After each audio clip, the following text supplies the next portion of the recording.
എന്നേക്കും ജീവിച്ചു വളർന്ന നമ്മുടെ കർത്താവായ യേശു ക്രിസ്തുവിനാൽ വിളിക്കപ്പെട്ട് അനുഗ്രഹിക്കപ്പെട്ട് വേർതിരിക്കപ്പെട്ട എൻ്റെ പ്രിയ സഹോദര സഹോദരി, നിങ്ങളേവരെയും ജീവിക്കുന്ന ക്രിസ്തു സമ്പൂർണ്ണമായി അനുഗ്രഹിക്കുമാറാകട്ടെ.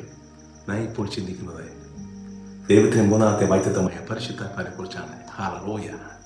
അപ്പോസ്തലപ്രവർത്തനം 1:4 ഇപ്രകാരം പറയുന്നു: കർത്താവ് തൻ്റെ ശിഷ്യന്മാർമ്മ ഭക്ഷണത്തിരിക്കുമ്പോൾ അവരോട് പറഞ്ഞു, നിങ്ങൾ ജെറുസലേം വിട്ടു പോകാതെ എന്നിൽ നിന്ന് കേട്ടാൽ പരിശുദ്ധാത്മാവിനായി കാത്തിരിക്കണം.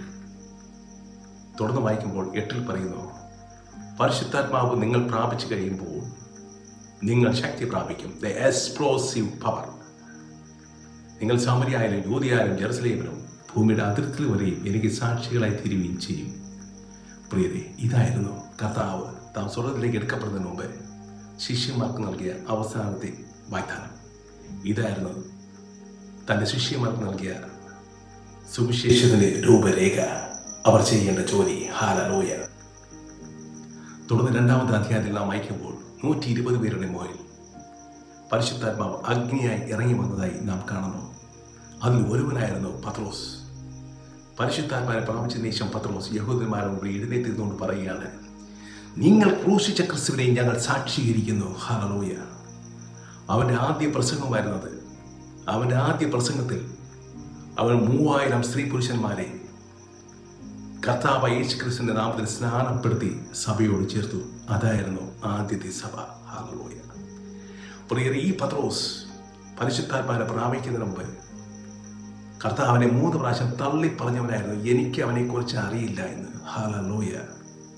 പരിശുദ്ധാത്മാവിനെ പ്രാപിച്ചു കഴിഞ്ഞപ്പോൾ അവൻ ശക്തി പ്രാപിച്ചു. ഭയം, ഉത്കണ്ഠ, നിരാശ, അന്ധകാരം എല്ലാം അവനെ വിട്ടുപോയി. അവന് ക്രിസ്തുവിനെ കുറിച്ച് അനേകം അറിവുകൾ ലഭിച്ചു. അവന് ശക്തി പ്രാപിച്ചു. അവന് ധൈര്യം കിട്ടി. കർത്താവിനെ കുറിച്ച് സാക്ഷീകരിച്ചു. ഹല്ലേലൂയ.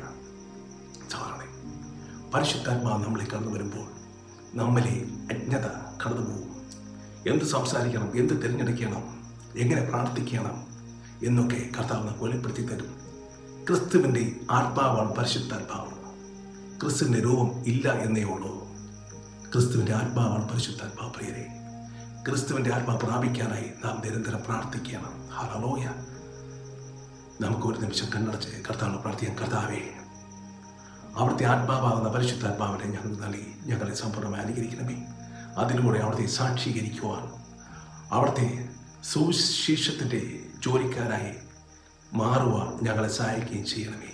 അതിനായി അവിടുത്തെ ആത്മാവിനെ അയച്ച് ഞങ്ങളെ സഹായിക്കുമാറാകണമേ. പ്രാർത്ഥന